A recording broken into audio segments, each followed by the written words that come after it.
श्री कृष्ण चैतन्य प्रभु नित्यानंद श्री अद्वैत गदाधर शिवासादि गौर भक्त वृंद रूप सनातन भट्ट रघुनाथ श्री जीव गोपाल भट्ट दास रघुनाथ एही छे गोसाई कौरी चरण वंदन यहाँ हैते विघ्नाशे अभीष्ट पुरन अभीष्ट पुरन अभीष्ट पुरन। श्री राधा रमन लाल जी की अहेतु की कृपा से और सद्गुरु देव के कृपा आश्रय में हम जिनके चरित्र का गान करने वाले हैं आज, उसके बारे में हम सब ने बचपन से कहीं ना कहीं कुछ ना कुछ पढ़ा भी है और सुना भी है।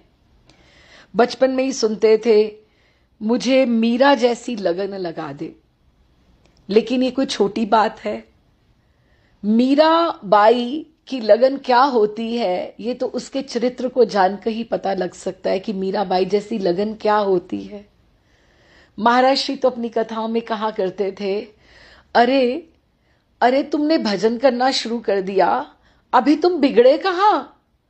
अभी तो तुमने पांव में घुंघरू नहीं पहने, अभी तो तुमने मीराबाई के जैसे नृत्य नहीं किया, वृंदावन की वीथियों के ऊपर तुम चले नहीं, अभी तुम कहाँ बिगड़े हो? तो मीराबाई का एक ऐसा चरित्र है जिसके बारे में बहुत संतों ने लिखा है और उनकी पद पदावलियों का भी गान बहुतों ने किया है, बहुतों ने। अगर हम गूगल भी करें या हम यूट्यूब पे भी देखें, मीराबाई के अनंत हमें भजन मिल जाएंगे। कितने लोगों ने गान किया है। लता की आवाज में, लता जी की, अनुराधा पौंडवाल, वानी जयराम और कई आवाजों में हमें मीराबाई के भजन मिल जाएंगे। लेकिन अगर हम सोचें कि मीराबाई के ये जो भजन है यही उनकी गाथा है। क्यों? क्योंकि मीराबाई के जो भजन थे वो पद पदावली वो स्वयं स्फुरित होते थे। वो उनको कुछ योजना से नहीं लिखती थी, बल्कि उनकी जो दासियां थी वो उनके लिए, उनके पास जब रहती थी तो उनके लिए वो अंकित कर लिया करती थी। क्योंकि बहुत से साधु, बहुत से संत समाज ऐसे होते थे जो मीरा के पदों की उनसे याचना करते थे। तो अगर हम उनके पद पदावली को एक हम आकार दें कि उनके जो मूड्स लिखे गए, कुछ मिलन के पद हैं, कुछ विरहा के पद हैं, कुछ याचना के पद हैं, कुछ दीनता के पद हैं, कुछ संसार की असारता के ऊपर कि संसार निस्सार है, इनके ऊपर पद पदावली है।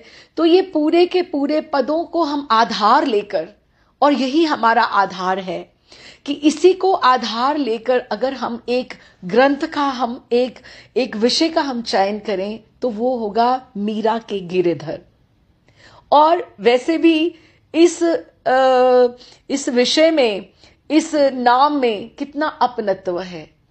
हम ठाकुर जी के हैं ये एक और बात है, लेकिन ठाकुर जी हमारे हैं, उसमें कितना अधिकार नजर आता है, कितना प्रेम नजर आता है। तो मीरा के गिरिधर की हम बात करते हैं। तो मीरा के गिरिधर की जो गाथा है ये किस तरह से प्रारंभ होती है, पहले हम थोड़ा सा इसके बारे में समझते हैं। ये दिव्य प्रेम गाथा है, दिव्य प्रेम गाथा है। और ये सदा से जो विषय है ये बहुतों संतों ने लिखा है।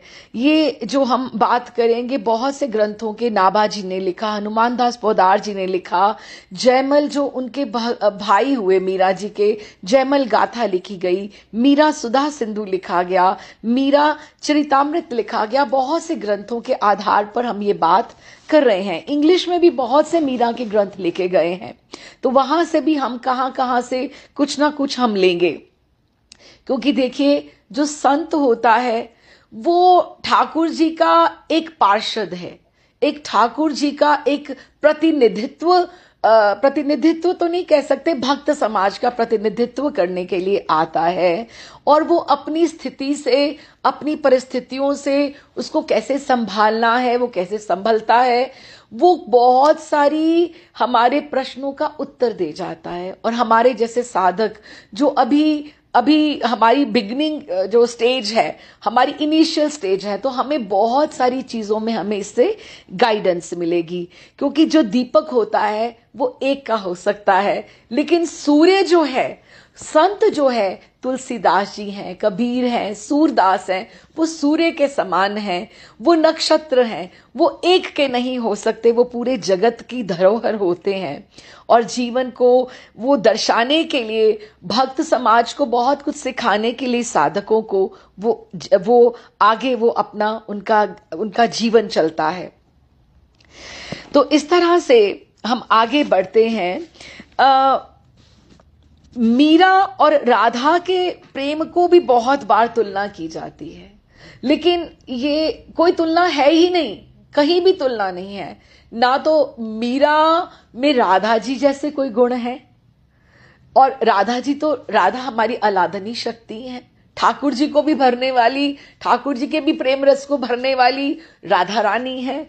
तो बहुत बार गाया भी जाता है, एक मीरा, एक राधा, ना कोई तुलना ही नहीं है, किसी हिसाब से भी कोई तुलना नहीं, ना किसी के प्रेम की दोनों की तुलना की जा सकती है, ना कुछ।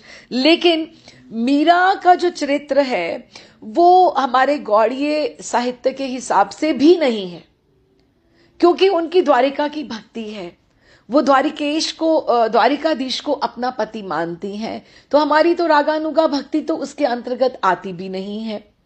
लेकिन एक साधक होते हुए हमें मीरा के जीवन से बहुत प्रेरणा मिलती है, बहुत से गुत्थियां ऐसी सुलझती हैं और हमें उनको सीखते हुए आगे बढ़ना है। और मीरा के चरित्र में बहुत से चरित्र जो उनकी जीवन से जुड़े हुए वो आगे आते हैं। एक तो ये भी बहुत बड़ी गलतफहमी है कि राणा जी ने विष भेजा, राणा जी ने सर्प भेजे, और ये, लेकिन वो राणा जी कौन थे, हम धीरे धीरे जैसे जैसे कथा आगे बढ़ेगी हम उसको समझेंगे। क्योंकि वो राणा उनके पति नहीं थे, Rana is a designation, it is a वो एक उनका नाम है, एक उनके राजा का नाम नहीं, उनकी पदवी है, उनकी पदवी हम कह सकते हैं। उनके पति का नाम तो भोजराज जी था। तो भोजराज जी का जो चरित्र है बहुत सुंदर चरित्र है, बहुत वो समर्पित हैं मीरा की भक्ति के बारे में। फिर मीरा के दादाजी हैं, फिर जयमल भक्त जो उनके भाई हुए हैं, उनका भी चरित्र अपने आप में अनूठा है, जिसके बारे में नाबाजी ने भी बात की है। तो इस तरह से उनके बचपन से जो संस्कार हैं जो दादाजी ने उनको दिए, उनका वैवाहिक जीवन जो रहा भोजराज जी के साथ, और उसके अंतिम पड़ाव तक हम धीरे धीरे बात करते जाएंगे। और सब जो पद पदावली हैं अलग अलग मूड में, अलग अलग भावों में, कहीं तो विरहा के पद हैं, कहीं मिलन के पद हैं, कहीं ठाकुर जी से निहोरा करते हुए हैं, और कहीं तो जगत की निसारता के ऊपर पद हैं, जो कि बहुत ही प्रारंभिक पद हैं, जो बहुत अधिकार के पद नहीं है, वो ठाकुर जी के प्रति शांत रस में लिखे गए हैं, जगत की निसारता को देखते हुए, या दीनता के पद हैं, या अपने आप को दोषी ठहराते हुए, या ठाकुर जी की करुणा की गुहार लगाते हुए पद हैं। तो उसको हम बांटते हुए उनके पद पदावलियों को ही आधार लेकर हम उनकी कथा के में प्रवेश करेंगे। तो इस तरह से हम अगर सोचे तो मीरा के भजनों के बिना उनकी गाथा कही ही नहीं जा सकती। मीरा के भजन ही उनका चरित्र है और वही है। लेकिन एक जो हम बोलते हैं मीरा के गिरिधर, ये नाम राधा रमन जी को भी हमारे प्रिय है। श्री भूति कृष्ण महाराज जी बहुत सुंदर, उनको ये प्रिय था, ठाकुर जी के लिए, राधा रमन जी के लिए गान किया करते थे। मेरो राधा रमण गिरिधारी, गिरिधारी श्याम बनवारी। तो गिरिधारी जो नाम है हमारे राधा रमन जी को भी बहुत प्रिय है। और एक एक पुंडरीक महाराज जी कहते हैं कि एक एक नाम में ठाकुर के उनकी लीला छिपी रहती है। तो अगर हम मीरा के गिरधर कर रहे हैं, मीरा के गिरधर का नाम ले रहे हैं, तो ये नाम में भी कोई लीला छिपी हुई है जिसका हमें आगे जाकर पता लगेगा। लेकिन जैसे हम बोले दामोदर, तो उसमें कार्तिक मास की लीला रहती है। ठाकुर जी का अगर हम गोपाल नाम बोलते हैं तो ठाकुर जी का हमें वन्य वेश का ध्यान आता है। अगर हम राधा कांत बोलते हैं तो राधा रानी के प्रियतम के रूप में हम उनका आस्वादन करते हैं। अगर हम राधा मनमोहन बोलते हैं तो राधा के मन को मोहित करने वाले उनको, तो वो राधा मनमोहन है। तो इस तरह से मीरा के गिरधर, तो ये जो विषय है अपने आप में ही अनूठा है और अपनी गाथा को समेटे हुए है। हम धीरे धीरे इसका एक एक आवरण प्रारंभ से लेकर खोलेंगे। लेकिन हमें एक बात समझनी है, मीरा ने बहुत से भजनों में नाम ये लिया गिरधर और कहा मेरे तो गिरधर गोपाल दूसरो ना कोई। तो ये तो हम सब बहुत सारे साधक ये कहते थे कि ठाकुर जी मेरे हैं, ठाकुर जी मेरे हैं, मेरे तो गिरधर गोपाल, मेरे तो राधा रमन, मेरे तो श्रीनाथ जी। बहुत लोग बोलने वाले हैं, लेकिन दूसरों ना कोई, इसको कहने वाला और ये बात को समझने वाला, ये कोई विरला ही हो सकता है कि जो ये कहे सांचो एक राधा रमन झूठो सब संसार। सांचो एक राधा रमन झूठो सब संसार, यही बात है जो मीरा ने मानी कि मीरा के केवल और केवल मीरा के गिरधर ही थे और उसके लिए पूरा संसार, उसके लिए कोई भी नहीं था। यही बात में हम साधक जो है चूक कर जाते हैं। इसीलिए मैं कह रही हूं, चाहे वो गौड़ीय संप्रदाय के हिसाब से या गौड़ीय रागानुगा भक्ति के हिसाब से नहीं है, लेकिन फिर भी हमें कितनी सारी बातें हमें मीरा के त्याग, वैराग्य और उस जिस तरह से वो संघर्ष करती हुई अपने पथ के ऊपर आगे बढ़ती जाती है, जिस तरह से उसका पथ निर्दिष्ट उसका था और उसको आगे बढ़ती है, तो उसमें हम अब प्रवेश करते हैं। तो मीरा के गिरधर का हम प्रारंभ करते हैं। ठाकुर जी जैसा निभाएंगे, जिस तरह से करेंगे, जैसे उनकी रुचि होगी, मीरा के गिरधर अपना गुणगान जैसे कराना चाहेंगे, अपने भक्त के बारे में जिस तरह से हमें कहलाना चाहेंगे, हम उसका गुणगान उनकी रुचि के अंतर्गत उनकी कृपा आश्रय में ही करेंगे। आइए अब हम इसमें प्रवेश करते हैं। बाबादास जी बहुत बड़े भक्त हुए, बहुत बड़े, जिन्होंने भक्त माल लिखी है। वो उन्होंने कहा कि कलयुग में गोपी का रूप कैसा होता है, वो मीरा ने आकर दिखाया कि किस तरह से वो पगलाती थी ठाकुर के लिए। दो पंक्तियां उनकी पढ़ती हूं। सदृश गोपिन प्रेम प्रगट कलयुग ही दिखायो, निरअंकुश अति निडर, बिल्कुल निडर होकर रसिक यश रसना गायो। कि उन्होंने ये भक्त माल जिन्होंने लिखी नाबादास जी ने, ये उन्होंने उनके बारे में लिखा है। हनुमान दास पोदार जी जो हैं, जो गोरखपुर के हैं, उन्होंने मीरा के बारे में बहुत सुंदर लिखा है। तो दो पंक्तियां उनकी पढ़ती हूं कि मीरा ने प्रकट होकर भारतवर्ष, हिंदू जाति और नारी कुल को पावन और धन्य धन्य कर दिया। कि ऐसी स्त्रियां जो हैं वो बहुत कठिन है, ऐसी भक्ता का जन्म होना। मेड़ता का राठौड़ राजवंश, उसकी हम फैमिली हिस्ट्री थोड़ा सा पढ़ते हैं। भारत का एक प्रांत है राजस्थान। इसी राजस्थान के एक क्षेत्र है मारवाड़, जो प्रसिद्ध है अपने वासियों की वीरता के लिए, उदारता के लिए, काइंड हार्टेड और सरलता, सहज भक्ति के लिए, कि very simple defined people. Rathore राजपूतों का शासन रहा है इस भूभाग पर। राजपूतों की तो वीरता सब जगह प्रसिद्ध है कि राजपूत बहुत वीर होते हैं। तो उस तरह से उनमें से राठौड़ों के जो मूल पुरुष थे, जो सबसे पहले पुरुष थे, राव सिंगा, वो बहुत प्रतापी राजा हुए। राव जोधा बड़े भाग्यशाली पुरुष थे और उन्होंने 48 ईस्वी में दुर्ग, जो आज महाराणगढ़ के नाम से प्रसिद्ध है, उसकी नींव रखी और अपने नाम से जोधपुर नगर, क्योंकि वो जोधा थे, जोधपुर नगर और राज्य की स्थापना की। मेवाड़ और मारवाड़ की कटुता का यही अंत हो गया। तो राव दूदा की राव दूदा जो पहले थे, इनके 5 पुत्र थे। 5 पुत्रों में से सबसे पहले थे वीरमदेव जी, उसके बाद रायमल, रायसल, रतन सिंह और पंचायन। अब हम इनके कैरेक्टर्स में सब में नहीं जा रहे हैं। जो इनमें से चौथे थे रतन सिंह जी, वो मीरा के पिताजी हुए, उसके बारे में हम पढ़ते हैं।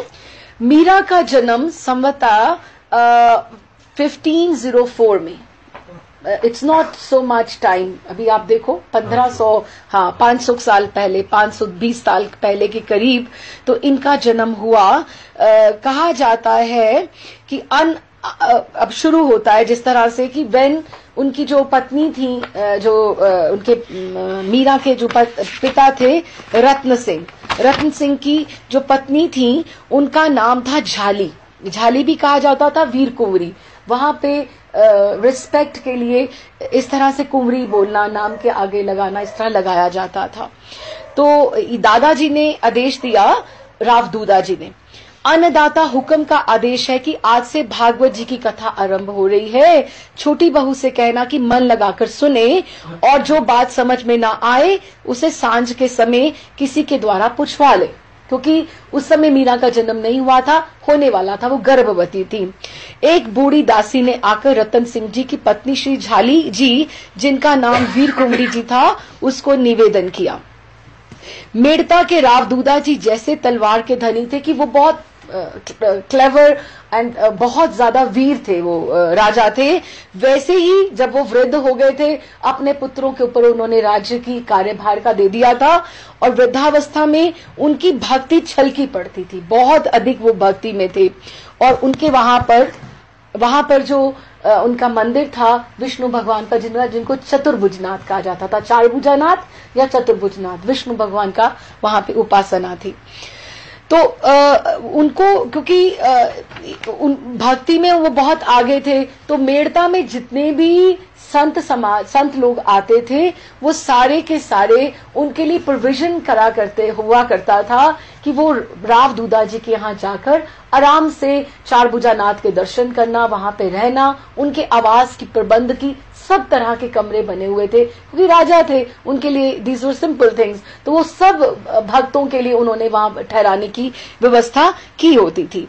तो उन्होंने पुष्कर जो आते थे, क्योंकि पुष्कर और जोधपुर पास में है, तो पुष्कर वहां ब्रह्मा जी का जैसे मंदिर है पुष्कर में, पूरे ऑल ओवर इंडिया में एक ही पुष्कर में ही है मंदिर है।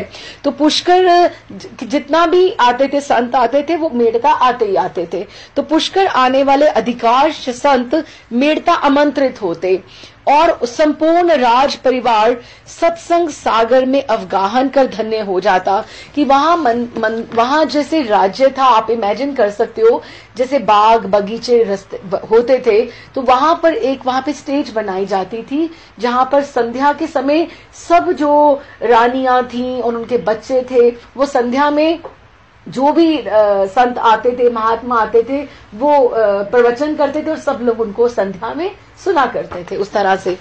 हाँ, तो इस तरह से सब सत्संग अवगाहन में, सागर में अवगाहन कर धन्य हो जाते। राजमहल में सदा ही कोई ना कोई संत पुराण कथा या प्रवचन करते ही रहते। उस समय भी वृंदावन से एक संत पधारे हुए थे। दूदा जी ने उनसे भागवत प्रवचन करने के लिए प्रार्थना की।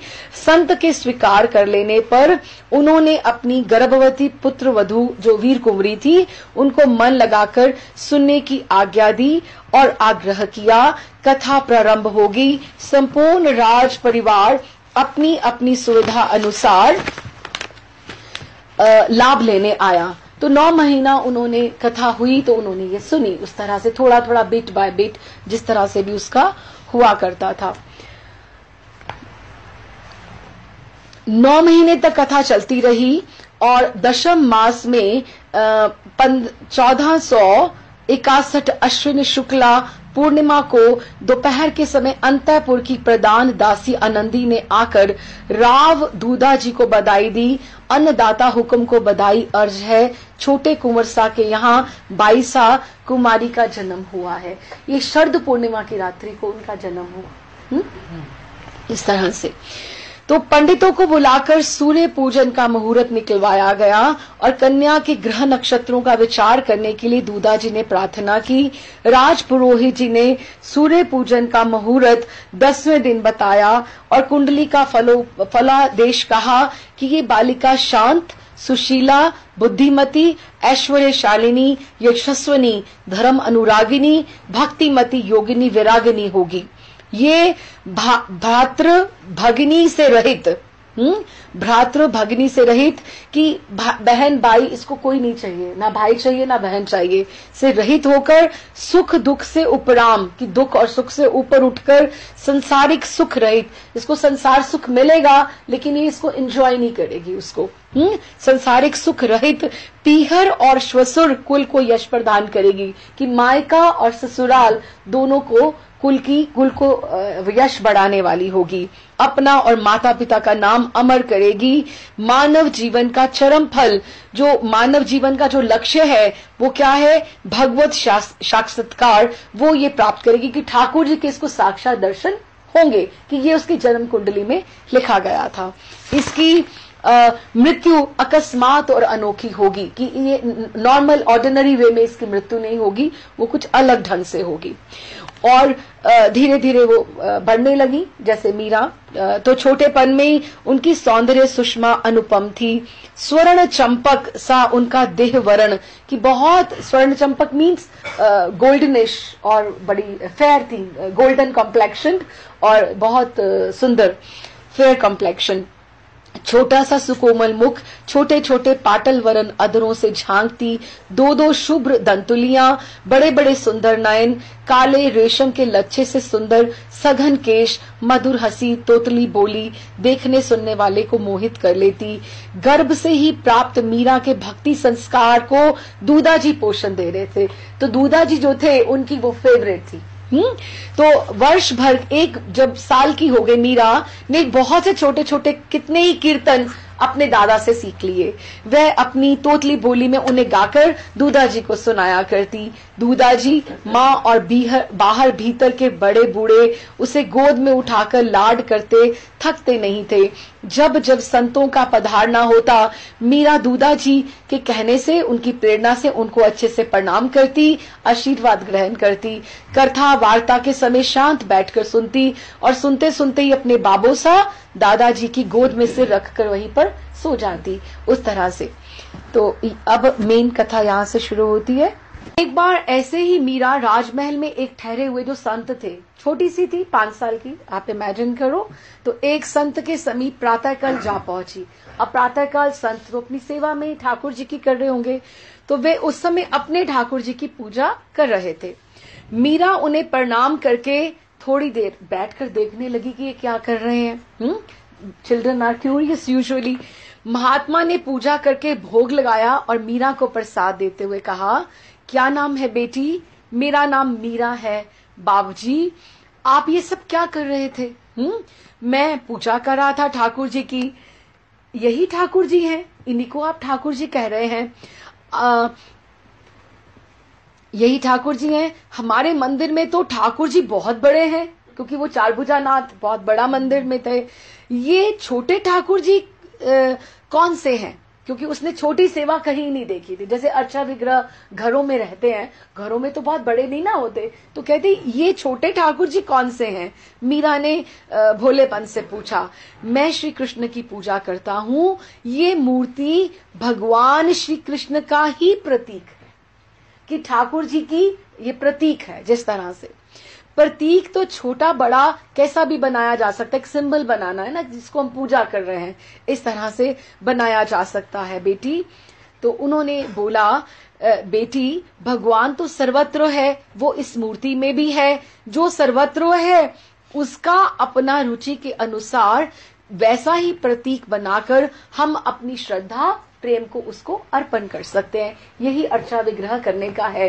क्योंकि एक अर्चा विग्रह क्यों होते हैं घर में, कि जो हम भगवान से कहना चाहते हैं कि वो एक सिंबल है हमारे सामने, जो हम अपने भगवान को, कृष्ण को, राधा रानी को जो अर्पण करना चाहते हैं वो हम इनको कर सकते हैं। क्योंकि ये एक प्रतीक के माध्यम से हमारी ये बहुत कृपावान होकर हमारी सेवा अंगीकार करने आए हैं। क्योंकि हम इस मटेरियल बॉडी से हम उनको वहां तक नहीं हमारी पहुंच है, तो ये कृपा करके हमारे पास सेवा ग्रहण करने को आते हैं।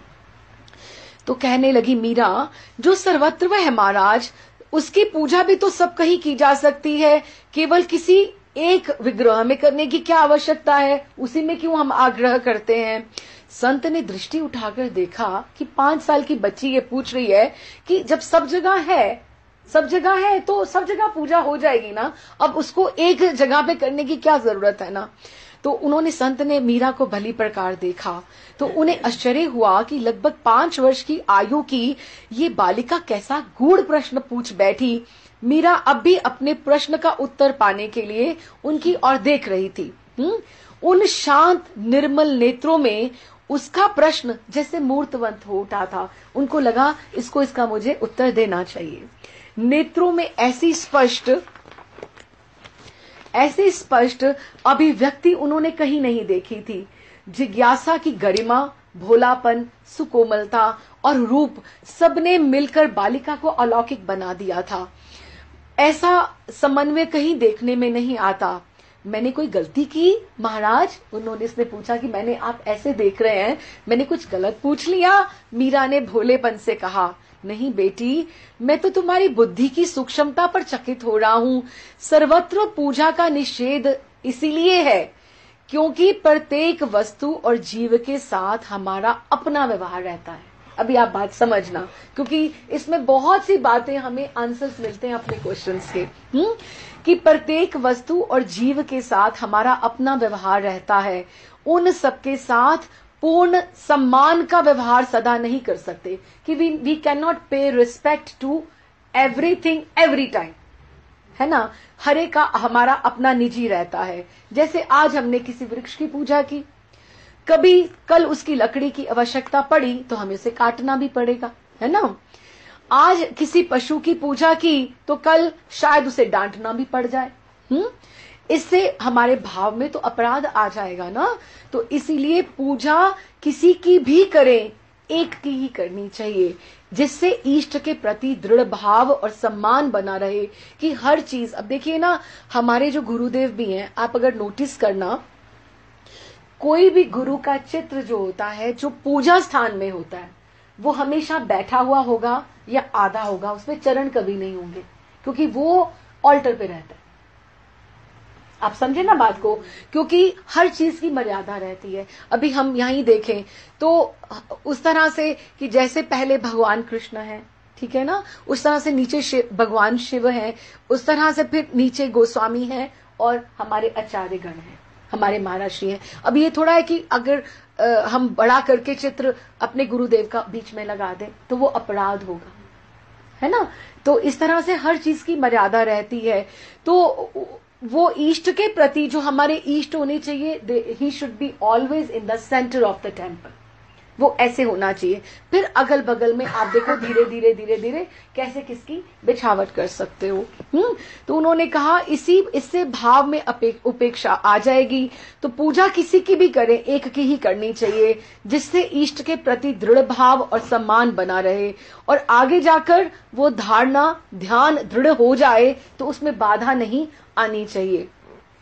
सर्वत्र भगवान ही है, ऐसा अनुभव होने लगता है धीरे धीरे जब हमारी उपासना बढ़ती है। लेकिन हमें आरंभ तो एक चीज से ही करना पड़ेगा, प्रतीक से। We need something to visualise और टू फोकस। लेकिन वही जो है धीरे धीरे हमें सब जगह पे वही दिखाने। अब जैसे हम लोग जाते हैं कहीं और मंदिर में जाएं, जैसे गुरुद्वारे में भी जाएं, लेकिन हम वहां प्रणाम भी करेंगे तो हमें उन आचार्यों से भी हम यही मांगेंगे कि हमें भी ठाकुर जी की आप भक्ति दो, आप बहुत बड़े संत हुए हो, इस तरह से। लेकिन हमें उनकी भक्ति भी जाकर वहां पर याद आई, है ना। तो पहले तो एक प्रतीक से ही शुरुआत करनी पड़ती है। तो मीरा ने कहा यदि ये मूर्ति आप मुझे बख्श दें तो मैं भी इनकी रोज पूजा किया करूंगी। नहीं बेटी, अपना भगवान किसी को नहीं देना चाहिए। उन्होंने कहा, ये तो हमारी साधना के साध्य हैं कि जो मैंने इतनी साधना करी है तो ये मुझे साध्य मतलब उसकी साधना का फल मुझे मिला है। अब मुझे इतना मेहनत करके कुछ मिला, फल मिला, तो मैं आपको थोड़े दे दूंगी इस तरह से। तो वो कहने लगे कि मैं कैसे दे दूं, ये तो मेरी साधना के साध्य हैं। जो घर के ठाकुर होते हैं वो घर की परंपरा में ही चलते हैं, वो आप आगे नहीं दे सकते हो किसी को। या अगर आप स्टक हो जाओ, स्ट्रैंडेड हो जाओ कि आगे पूजा करने वाला कोई है ही नहीं, फिर आप इधर उधर सोचो कि आप किसको दे सकते हो। तो उन्होंने कहा कि साधना के साध्य हैं। तो मीरा को राजकुमारी थी वो, तो उसको कभी ऐसे किसी चीज के लिए ना नहीं किसी ने बोली, और बच्ची है और उसका मन आ गया था ठाकुर जी के ऊपर। तो उसकी आंखों में ऐसे छोटे छोटे दो आंसू आ गए, आंखें भर आई।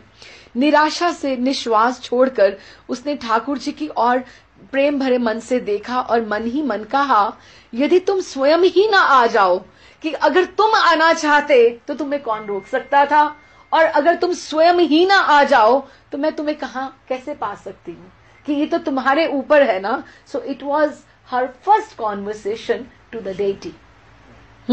तो उन्होंने कहां से पाऊं, कौन लाकर देगा मुझे तुम्हारा प्रतीक। मैं किसको कहूंगी कि मुझे कोई डेटी वर्शिपिंग करना है, मुझे कोई विग्रह कोई लाकर दे, मैं कहां से लाऊं। मैं तो अभी छोटी हूं, बालिका हूं, मेरी बात कौन सुनेगा, कौन मानेगा। मेरी कितनी शक्ति है, बाबा स्वा को छोड़कर और किसी के पास तो मेरे लिए समय भी नहीं है कि मैं दादाजी के पास ही बैठती हूँ, या तो फिर मैं उनसे ही कहूंगी तुम ना आओ तो मैं भी क्या कर सकती हूँ। उसकी बड़ी बड़ी आंसू भरी आंखें छलक पड़ी। वो धीरे धीरे बातें सोचती रही बाद में, और आंखें, और वह मुंह फेर कर प्रणाम करके अपने अंतःपुर में अपने रूम की तरफ चल पड़ी। दूसरे दिन प्रातः काल ये उन संत के निवास स्थान पर फिर जा पहुंची। अगले दिन फिर गई वहां पर, उसको था मन में कि मुझे दर्शन करने हैं। वो कैसे सेवा कर रहे थे, संत फिर पूजा कर रहे थे। उसे आई जानकर एक बार उन्होंने आंख उठाकर उनकी तरफ देखा और अपने कार्य में लग गए। मीरा प्रणाम करके एक और बैठ गई जैसे वो कल बैठी थी। पूजा समाप्त होने पर उसने कल की ही भांति आरती ली, जैसे उन्होंने आरती करी, श्रृंगार करा, आरती ली, और धरती पर सिर टेक कर भक्त और भगवान दोनों को प्रणाम किया। संत को भी प्रणाम किया और भगवान को भी प्रणाम किया। आज आंसू जो थे बाबा के, उस संत के आंखों में थे, आज उसकी आंखों में, मीरा की आंखों में नहीं थे। वो तो कल का उसका भाव था ना, लेकिन अभी वो भक्ति भाव से आई थी। आज उसकी आंखों में आंसू नहीं थे, लेकिन उसने देखा बाबा रो रहे थे। तो उन्होंने रोते हुए उन्हें प्रसाद देते हुए कहा, तुम ठाकुर जी को पाना चाहती हो ना। हाँ बाबूजी, किंतु ये तो आपकी साधना के साध्य हैं, कि साधना के फल हैं, आपने कहा था। कहते हुए मीरा का भी कंठ भर आया, क्योंकि उसने बाबा को रोते हुए देखा। तो अब ये तुम्हारे पास आना चाहते हैं। आज आखिरी दिन उन्होंने मुझसे सेवा ली है। तभी वो उनको रोते रोते सेवा कर रहे थे कि आज से ये ठाकुर मेरे नहीं होंगे, ये आज मैं देने वाला हूं। आज ये तुम्हारे पास आना चाहते हैं क्योंकि इन्होंने मुझे कहा है कि मैं मीरा के साधना का साध्य बनना चाहता हूं। क्या सच में? मीरा आश्चर्यचकित प्रसन्नता से भरकर बोल पड़ी, कि रो तो वो रही थी, उसको बड़ी प्रसन्नता हुई कि जो उसने मांगा था, आपको ऐसे ठाकुर सेवा मिल जाए आगे से, हाँ, तो आपको कितना अच्छा लगे इस तरह से। तो एकदम से वो क्या सच में? उसे जैसे अपनी कानों पर विश्वास नहीं हुआ। सच पुत्री, रात स्वप्न में इन्होंने मुझसे कहा कि मुझे आप मीरा को दे दो, मैं उसके पास ही रहूंगा। अब इनसे बड़ा कौन है, इनके सामने किसी की क्या चले। कहते हुए उनके नेत्र और भर आए और वो फक के रो पड़े। भरे कंठ से उन्होंने कहा, पूजा तो तुमने मुझे करते देख ही लिया है। पूजा भी क्या बेटी, अपनी ही तरह नहलाना धुलाना, जैसे हम स्नान करते हैं वैसे तुम इनको कर देना। वस्त्र पहना देना, जैसे हम पहनते हैं तुम इनको पहना देना, और श्रृंगार कर देना, और खिलाना पिलाना, जैसे तुम खाती हो इनको खिला देना। यही बस फर्क है, केवल आरती और धूप ही विशेष है। हम अपनी आरती और धूप नहीं करते, तुम इनकी कर देना। कितनी सरल भाषा में वो बात बता रहे हैं। अब इसमें कुछ कठिन कुछ तो नहीं है, अर्चा विग्रह में क्या कठिन है, कुछ नहीं। किंतु वे मंत्र बाप जी जो आप बोल रहे थे, मुझे तो कुछ भी नहीं आता उसमें से। मंत्रों की आवश्यकता बेटा प्रेम में नहीं होती। ठाकुर तुम्हारी हर भाषा समझते हैं, हर ये मंत्रों के वश में नहीं होते। ये तो मन की भाषा को समझते हैं। उन्हें वश में करने का केवल एक ही उपाय है कि इनसे कुछ छिपाव मत रखना, इनसे कुछ छुपा के मत रखना। इनके सम्मुख अपने हृदय को खोल कर रख देना। कोई दुराव मतलब कोई छिपाना, कोई छिपाव या दिखावा नहीं करना। तुम ही सोचो, जो अंतर्यामी है, अगर तुम उनसे छिपाओगी तो उनको तो पहले ही पता है, उनसे तुम क्या छिपा सकती हो। तुम ही सोचो, जो अंतर्यामी है उससे कुछ छिपाया भी जाए तो कैसे छिपाओगी। तब क्यों ना पहले ही सब तुम अपने मन की बात उनसे ही कह दो। वैसे भी आपके मन में कुछ कठिनाई हो या कुछ आपको प्रॉब्लम हो तो बेटर है डिस्कस विद हिम। वैसे भी संसार आपकी बात सुनने वाला नहीं है, आज सुनेगा कल को आप पे हंसेगा, और ये कुछ ऐसा है नहीं। तो इसलिए बेटर है कि पहले ही जो कठिनाई हो उन्हीं से बात की जाए। तो कोई दुराव छिपाव या दिखावा नहीं करना। तुम ही सोचो, जो अंतर्यामी है उससे छिपाया भी कैसे जाए। तब क्यों ना पहले ही सब कुछ निरावरण रहे कि हम कोई पर्दा रखें ही मत उसके साथ। अब रही मंत्रों की बात, अपनी बात अपने शब्दों में, तुम्हें किसी मंत्र की आवश्यकता नहीं है, अपने शब्दों में निसंकोच कह देना, लो इन्हें ले जाओ। एकदम से उन्होंने उठाकर ठाकुर जी को उनको पकड़ा दिया। खूब संभाल कर रखना लाली, ये धातु के दिखते हैं पर है नहीं, दिखते हैं। कोई आके बोल देता है ना ये दारू विग्रह है, लकड़ी के हैं, कोई बोल देता है ये धातु के हैं, अच्छा अष्ट धातु के होंगे, ये मार्बल के हैं, लेकिन जो पूजा करता है उसके ऊपर ये बात बिल्कुल एकदम से उसको ये कष्ट होता है ये सुनकर कि मेरे जो विग्रह हैं जिनकी मैं सेवा करता हूं या करती हूं, क्या वो धातु के ही हैं? नहीं, वो उनमें प्राण होते हैं, उनमें तो ये धातु के दिखते हैं पर है नहीं। इन्हें अपने जैसा ही मानना और समझना। मीरा ने संत के चरणों में सिर रखकर प्रणाम किया, सिर रखकर प्रणाम किया और जन्म जन्म के भूखे की बांति अंजलि फैला दी, जैसे आंचल फैला दिया, ऐसे कि उनको लगा जैसे मुझे आज पता नहीं क्या मिल रहा है। संत ने उसकी अंजलि में प्रसाद की बांति ठाकुर जी को रख दिया और सिर पर हाथ रखकर गदगद कंठ से आशीर्वाद दिया। भक्ति महारानी अपने पुत्र ज्ञान और वैराग्य, दो ही पुत्र है ना, एक ज्ञान और वैराग्य, भक्ति के दोनों, तुम्हें ज्ञान भी मिले और तुम्हें वैराग्य भी आए, सहित तुम्हारे हृदय में निवास करे। प्रभु सदा तुम्हारे स अनुकूल रहे, कि जैसे तुम चाहो प्रभु वैसे रहे। तुम ठाकुर जी की इच्छा में रहो, ये नहीं बोला, जैसे तुम चाहो वैसे ठाकुर तुम्हारे लिए करें। मीरा ठाकुर जी को दोनों हाथों से एकदम से अपनी वक्षस्थल से चिपकाए उन पर ऐसे झुक गई, छत्र की बांति, जैसे वो ममत्व, जैसे उसको ऐसे लगा कि मैं इनकी संभाल कर रही हूं, मैं इनकी संभाल कर रही हूं। तो उन्होंने छत्र की बांति थोड़ी झुक गई और डगमगाए पदों से वह अपने रूम की तरफ अंतःपुर की ओर चली। तो अब आप सोचो कि कितनी छोटी 5 साल की मीरा और उसको अपने ठाकुर मिल गए, तो उसका कैसा रिएक्शन और कितना जिस तरह से उसको लगा होगा क्या है। तो रास्ते में वो जब जा रही थी तो रास्ते में उसको, क्योंकि she had to cross so many galleries वहां पर। ये क्या है मीरा रास्ते में जो मिले उसको, ये क्या लेकर आ रही है? वीरमदेव की पत्नी राणावत जी ने पूछा। वो रास्ते में उनकी काकी मिली उनको। ठाकुर जी हैं बाबा हुक्म, बड़ी माँ, जैसे बाबा हुक्म मीन्स बड़ी माँ।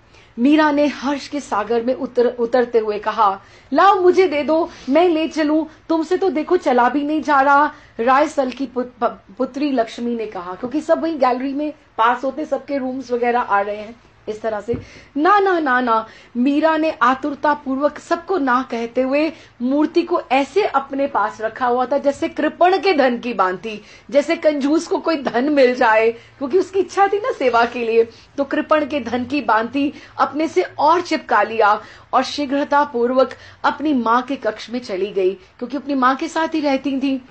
वहां जाकर झरोखे में, एक छोटा सा वहां पे झरोखे में उसने लकड़ी की चौकी को सीधी करके और उस पर अपनी नई ओढ़नी बिछाकर ठाकुर जी को विराजमान कर दिया।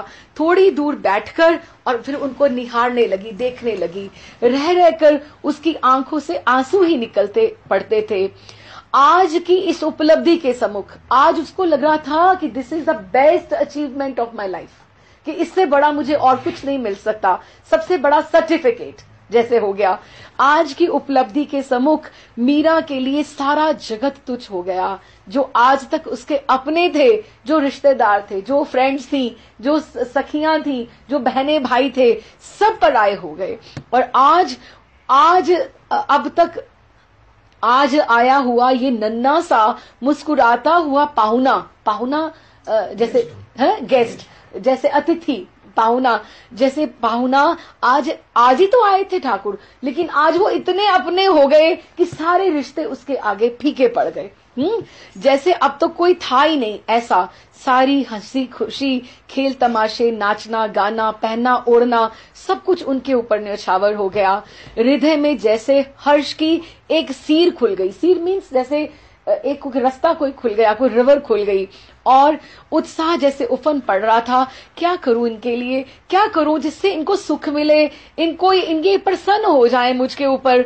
आहा, कैसे देख रहा है ये मेरी ओर। अब बच्ची है, उसको इतना तो पता नहीं है, तो कह रही है कैसे देख रहा है मेरी ओर। ओहो, मुझसे तो भूल हो गई, तुम तो भगवान हो, मैं तो तू करके बात कर रही हूँ। आहा, कितने अच्छे हैं आप। फिर ऐसे बात कर रही है, कितनी कृपा की जो उन संत के पास से आप स्वयं ही मेरे पास चले आए। मुझे तो कुछ देखो आता भी नहीं, कुछ भूल हो जाए तो मुझसे आप रूठ मत जाना, बता देना कि ऐसा नहीं करो तो मैं वैसा कर दूंगी, फिर भूल नहीं करूंगी, कभी भी नहीं करूंगी। उन महात्मा की तुम्हें याद तो नहीं आ रही है कहीं? आती तो होगी, ना जाने कब से आप उनके साथ रह रहे थे। वो तो मुझे जब दे रहे थे तुमको, वो तो स्वयं भी तो कितना रो रहे थे। मैं तुम्हें बहुत अच्छी तरह रखूंगी, अपने साथ ही सुलाऊंगी, नहलाऊंगी। बहुत फूल हैं हमारे बाग की फुलवाड़ी में, तुम देखना, उनको फूलों को तोड़कर लेकर आऊंगी आपके लिए और सजाऊंगी। आज ही बाबो सा को कहकर तुम्हारे लिए मैं सुंदर पलंग, हिंडोला, गादी, मोड़े सिरक और दोहर और सब पछवाड़ी और किमर खाब के वागे, कि मैं बहुत सुंदर सुंदर तुम्हारे लिए पोशाकें बाबा सो को बोल दूंगी, वो तैयार करवा देंगे, और भी बनवा दूंगी। ऐसा सजाकर रखूंगी कि बस लोग आपको देखते ही रह जाएंगे। तुमने मंदिर में चतुर्भुज नाथ को देखा है क्या? मैं तुम्हें उनके भी दर्शन कराने देके चलूंगी। वो सदा ऐसे सजे रहते हैं जैसे अभी अभी बींद बने हों, बींद मतलब दूल्हा बने हों। हाँ, और मैं तुम्हें उनसे भी अधिक सजा के रखूंगी कि तुम भी दूल्हे लगा करोगे। तुम चलोगे मेरे साथ रनिवास की, रानियों की जो फुलवाड़ी है वहां पे चलोगे क्या? छोटी सी है, भला इतने हमारे परकोटे में अंदर बड़ा बाग भी कैसे लग सकता था ना। वैसे कभी कभी तीज त्योहार में हम बड़े बाग में भी चला करेंगे, वही झूला भी मैं तुम्हें झुलाऊंगी। वहां पर दासियां जो हैं, दासियां और काकी, बोझाइयां, दममानियां, मतलब गाने बजाने वाली जो होती हैं, गीत गाती हैं उत्सवों पर। आहा, बहुत मजा आता है वहां पर। जब झूला रुकने पर देवरानी जेठानी स्त्री को, भाई बंधु पुरुष को झूले से उतरने नहीं देते एक दूसरे का नाम बताए बिना, कि वहां पर एक प्रथा रहती है, जो झूले में बैठते हैं जैसे काका और काकी, तो काकी को अपने पति का नाम बोलना है, पति को अपने उसको काका को उसका वाइफ का नाम बोलना है, तो उतरने ही नहीं देते जब तक वो एक दूसरे का नाम नहीं बोले। तो कहते बहुत मजा आता है वहां पे, जानते हो सीधे सीधे कोई नहीं बताता, थोड़ी मार खाकर थोड़ी मनुहार करवाकर फिर दोहे या छंद में नाम बोला जाता है, समझे। बड़ों को कोई परेशानी नहीं होती, वे बड़े जो होते हैं आराम से थोड़े ही नखरे के बाद नाम बोल देते हैं, पर छोटों को तो राम राम कहो। मेरे कुंवर सा पिता को तो पिता की तो बड़ी बुरी हालत हो जाती है, बड़े भाइयों के काकाओं के सामने कैसे माँ का नाम ले। जानते हो जब दिन में लड़कियां झूलती हैं तो वे भी बड़ों को देखा देखी सोटे मारकर झूलने वालियों के नाम लेने को कहती हैं कि बड़ी जो लड़कियां छोटे छोटे वो अपने आप ही ऐसे ही एक्ट करती है जैसे उनके माता पिता करते हैं। अब आपको समझ में आ रहा है कि वो कैसे भगवान से बातें कर रही हैं, ये कुछ उसमें कुछ छुपा नहीं है, बच्चों जैसी बात है, कोई मंत्र नहीं है, कोई श्लोक नहीं है। अच्छा, उसके बाद लक्ष्मी जीजा और जसवंत जीजा कहती हैं, अरे हमें क्यों मारती हो, हम अब किसका नाम लें, क्योंकि वो जो है जिनकी ब्याह नहीं हुए अब कैसे किसका नाम लेंगे जिस तरह से, लेकिन सुने कौन, फिर उनको भी मार पड़ती है इस तरह से। तो मीरा की फिर हंसी छूटी। कुछ देर हंसने के बाद एकदम गंभीर होकर बोली कि अब मैं किसी चिड़िया, मीरा अपना बता रही है कि मुझे भी एक बार उन्होंने बिठाया था तो मैंने चिड़िया का नाम ले लिया था, मैंने किसी की बात नहीं करी थी, तो मैंने चिड़िया विड़िया का अब मैं नाम नहीं लूंगी, यदि तुम इजाजत दो तो मैं तुम्हारा नाम ले लिया करूं। ओहो, किंतु मुझे तो तुम्हारा नाम ही मालूम नहीं है, क्या नाम है तुम्हारा, मुझे नहीं बताओगे। अच्छा कान में बता दो, मैं किसी से नहीं कहूंगी। अच्छा ना कहो, मैं बाबू सा से पूछ लूंगी। बाईसा हुक्म, पधारिए भोजन कर लीजिए। अब इतनी बातें कर ली उसने ठाकुर के साथ, उसकी भक्ति शुरू हो गई, तो अभी भोजन की सुध बुध भी नहीं है। दासी ने आकर कहा, क्या जा तू यहाँ से, मुझे नहीं करना भोजन। दासी ने कहा, ये क्या हो रहा बाईसा को, आंखों में आंसू और होंठों में हंसी, देह में कंप और ललाट पर पसीना, अकेले अकेले बतराना, इसको कोई रोग तो नहीं हो गया, अथवा कहीं किसी भूत प्रेत की छाया। उसने नीचे जाकर मीरा की दशा कह सुनाई। मीरा, क्या हुआ बेटी। माँ ने आकर उनके कंधे ऊपर हाथ रखा। अरे ये ठाकुर जी कहाँ से ले आई तू। क्या है माँ, मुझे भूख नहीं है अभी, जब लगेगी तो आकर फिर खा लूंगी। तुझे भूख नहीं है तो क्या इन्हें भी भूखा रखेगी क्या। माँ ने बोला, क्योंकि उनको था ये इनको खिलाएगी तो खुद भी खाएगी। अच्छा चल उठ, हाथ पांव धोकर पहले इनको भोग लगा और फिर तू भी प्रसाद पाना। अरे हाँ, ये भी तो भूखे होंगे, ये बात तो मैं भूल ही गई थी। वो महात्मा जी ने कहा था इनको भोग लगाना समय से। मीरा ने उठकर माँ का हाथ पकड़ा और चलने को उद्यत होते हुए पीछे से ठाकुर जी को संकेत करती जा रही है, अभी आई, आप घबराना नहीं, मैं पास में ही हूँ। बाबू सा आप, और घबराना नहीं, बाबू सा आप भीतर पधार कर मेरे ठाकुर जी के दर्शन करिए ना। रास्ते में ही मीरा को दूधा जी मिल गए, रास्ते में ही उधर मिलते जाते जाते रसोई की तरफ उनको दूधा जी मिल गए, तो हाथ पकड़कर आग्रह किया कि आप भीतर आओ। उन्होंने मीरा के माथे पर हाथ रखकर बड़े लाड से पूछा, तेरे ठाकुर जी कहाँ से आगे भला लाली। परसों जो संत आए थे ना दादो सा, उन्होंने दिए आज सवेरे मुझे, मैंने उनका फूलों से श्रृंगार किया है, आप देखिए ना चलकर। क्या सचमुच संत ने दिए हैं। उनको लगा कि जैसे उठा के ना ले आई हो या कुछ। अब सचमुच संत ने दिए हैं क्या तुम्हें। हाँ हुक्म, उन्होंने स्वयं दिए, नहीं तो मैं कहीं से लेकर आती। मैंने कल उनसे मांगे तो जरूर थे ठाकुर जी, पर उन्होंने मना कर दिया। पर आज सवेरे उन्होंने कहा कि ठाकुर जी ने उन्हें सपने में कहा है कि मैं अब मीरा के पास ही रहूंगा, अतः मुझे उसे दे दो, और उन्होंने मुझे दे दिया। बाबू सा और सब बात तो उन्होंने बतलाई, पर ठाकुर जी का नाम तो बतलाया भी नहीं। वो तो रोते ही जा रहे थे, मैं भी पूछना भूल गई। मैं बस ठाकुर जी को जल्दी से लेकर आ गई कि ये मुझसे वापस ही नहीं मांग ले। हाँ, सच तो ये है कि मैं पूछना ही भूल गई। अब आप जल्दी से चलकर आप मेरे ठाकुर जी के दर्शन कीजिए और उनका नाम भी बतलाइए। मैं आ रहा हूँ बेटा, तुम भीतर जाकर खबर कर दो कि अंतःपुर में आना था। सब ससुर आ रहा है तो सब रानियों को भीतर जाना पड़ेगा। तो उस तरह से उन्होंने कहा तुम भीतर दासियों को कह दो। दूधा जी ने कहा। मीरा दौड़कर अंतःपुर में गई और नौकरों से चिल्लाकर बोली, आप सब एक और हो जाएं, हमारे बाबू साहब पधार रहे हैं हमारे ठाकुर जी के दर्शन करने के लिए। मीरा की बात सुनकर बहुएं सब अपने अपने कक्ष में चली गई।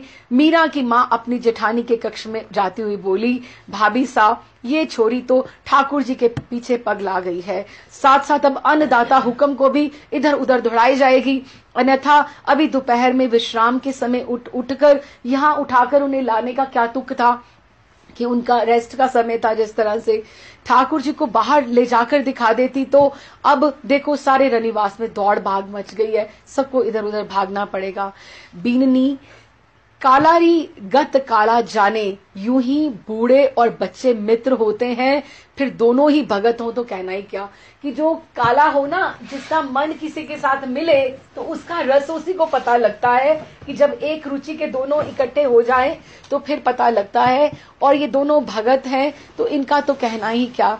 तुम ही कहो मीरा को छोड़कर किसी की हिम्मत है जो अन्नदाता हुक्म को ऐसी बेतुकी बात करने की और हाथ पकड़कर ले आने की।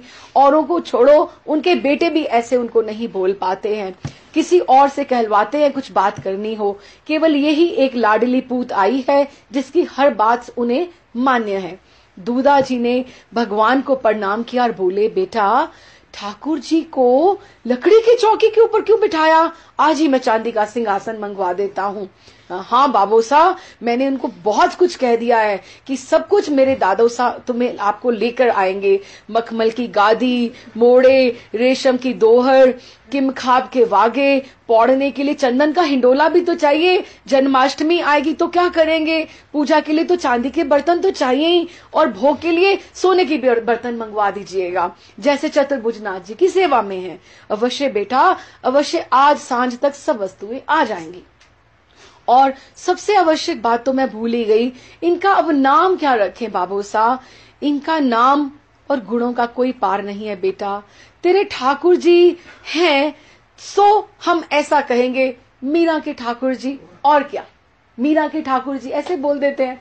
हमारे भी जब ठाकुर आए ना तो मैं महर्षि के पास गई, महर्षि ने कहा था ठाकुर जी के लिए, तो मैंने बोला, मैं कहा महर्षि अब आप इनका नामकरण कीजिए। तो महर्षि कहते हैं मंजरी वल्लभ रख देते, मंजरी वल्लभ रखते। मैं कह नहीं ना महर्षि, मेरा नाम बीच में क्यों आप कर रहे हो, आप ठाकुर जी का नाम अच्छे से रखो। फिर उन्होंने एक दो और नाम पर घुमा घुमा के मेरा ही नाम बीच में लेकर आते थे। मैं कह नहीं महर्षि, मुझे अपना नाम नहीं चाहिए बीच में, आप ठाकुर जी का नाम। फिर उन्होंने राधाकांत नाम किया।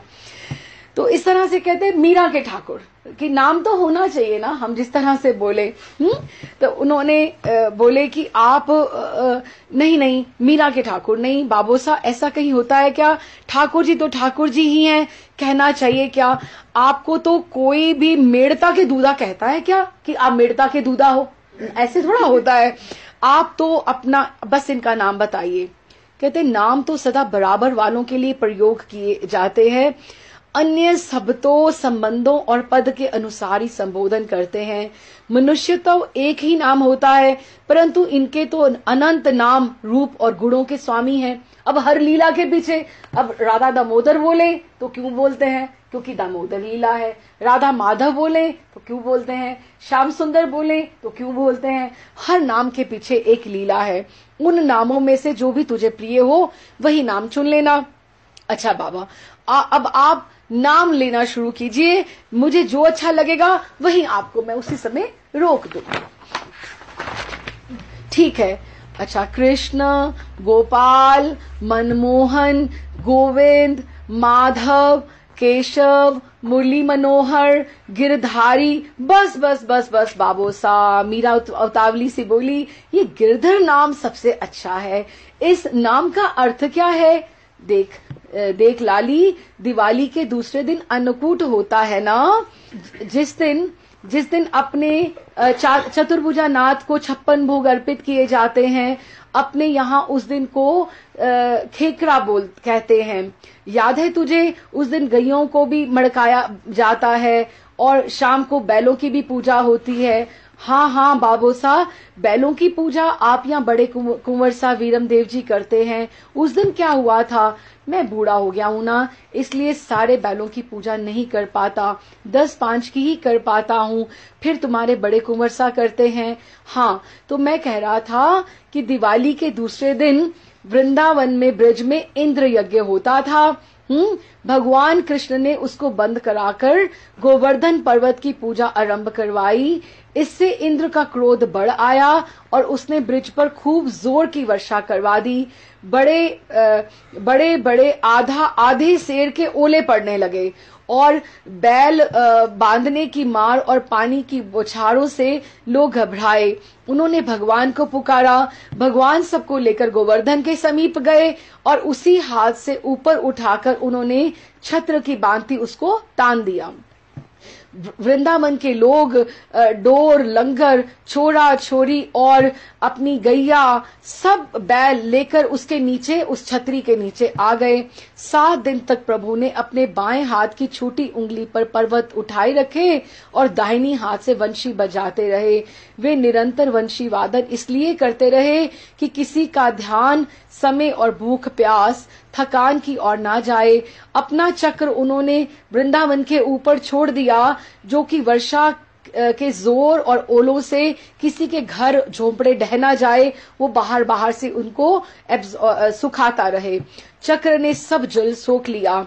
7वें दिन वर्षा बंद हुई तो उन्होंने सबसे घर जाने को कहा। उनके निकल जाने पर पर्वत ज्यों का त्यों नीचे रख दिया। उस दिन से उनका नाम गिरधारी अर्थात गिरिराज को धारण करने के अर्थ से गिरधारी पड़ गया। समझी बेटा, कहते हुए दूधा ने मीरा की ओर देखा और देखते ही चौंक पड़े। कुछ करे इससे पूर्व मीरा के पास खड़े एक बालक ने क्या हुआ मीरा कहकर उससे हाथ से हिलाया और मीरा चेतनाहीन मूर्ति की भांति भूमि पर जा गिरी। दूधा जी शीघ्रता पूर्वक उसे गोद में लेकर बाहर के महलों में चले गए। बच्चों के मुख से सारी घटना सुनकर स्त्रियां चिंतित होकर सोचने लगी कि हंसती खेलती बालिका को अकस्मात ऐसा क्या होगा। अब ये जो कथा है आप सब याद रखना, जब ये गिरधर नाम, मीरा का नाम, ठाकुर का नाम गिरधर ही क्यों है और ये लीला से उसको ये भावावेश क्यों हुआ, इसका पीछे हमें लिंक मिलेगा। इस तरह से रात्रि विश्राम के लिए जब रतन सिंह पत्नी के कक्ष में आए तो उनके मुख से मीरा को ठाकुर जी के प्राप्त होने दूधा जी के रनिवास में पधारने और पुत्री के अचेत होने की बात सुनी। बेटी अब ना तो सहेलियों के साथ गुड़िया के साथ खेलती है और ना दूसरे खेल। अन्नदाता हुक्म उसे संगीत शिक्षा दिला रहे हैं तो फिर भी ठीक है, पर ऐसी आवश्यकता तो कुछ थी नहीं। उसे क्या महफिलों में हमें गवाना है कि ये विधिवत सीखे। साधारण भजन और समय समय पर गाए जाने वाले गीत तो यहाँ की दासियां और गाने वाली भी सिखा देती हैं। फिर भी उनसे कुछ सीखती तो बात अलग थी, किंतु ये क्या हो रहा है। रनिवास को इस बात की बहुत चर्चा है कि बेटी को ये रोग लग गया है कि वो ठाकुर जी की सेवा में ही सारा दिन अब मग्न रहने लगी है। इसको क्या ससुराल नहीं जाना है? जब जाएगी तो क्या वहां पर क्या आसन लगाकर आंख मूंद कर बैठने के लिए उसको कोई लेकर जाएगा क्या? उसे घर गृहस्थी के कार्य नहीं करने तो क्या वह दासियों की भूल कैसे पकड़ सकेगी? राजनीति नहीं जानेगी तो पति की समस्या को कैसे समझेगी? शस्त्र अभ्यास नहीं करेगी तो अच्छे बुरे समय में किसका मुंह ताकेगी? कोई मुझे इस प्रकार की बातें पूछता है तो मुझे कुछ उत्तर नहीं सूझता। मैं स्वयं ही नहीं समझा पाती तो औरों को क्या बतलाऊंगी। ये माँ का मीरा के प्रति एटीट्यूड था जो लास्ट तक ऐसे ही रहा। बेटी को कुछ कहूं और तो कब और कैसे? उसे अपने शिक्षकों से पूजा से तो थोड़ा बहुत कहीं अवकाश मिलता है तो वह जोशी जी के पास जाकर वो बैठ जाती है भागवत सुनने के लिए और अन्नदाता हुक्म से पंचायत करने में खर्च कर देती है। यदि भोजन, स्नान, पूजा और शयन ना करना हो तो वो हमारे घर में इधर पांव भी ना रखे। मैं समझ नहीं पाती पुरुषों जैसे स्वभाव की ये पुत्री भगवान ने कैसे दे दी। कहते कहते कुंवरी जी की आंखों में आंसू बहने लगे। अभी हमें कितना पढ़ना है? हाँ जी, भगवान ने एक ही उनकी पुत्री थी। भगवान ने ऐसी पुत्री कैसे दी सो तो मैं नहीं जानता, किंतु झाली जी अपनी पत्नी का उनका नाम है। मैंने अनेक बार दाता हुक्म और संतों के मुख से सुना है कि मीरा साधारण बालिका नहीं है।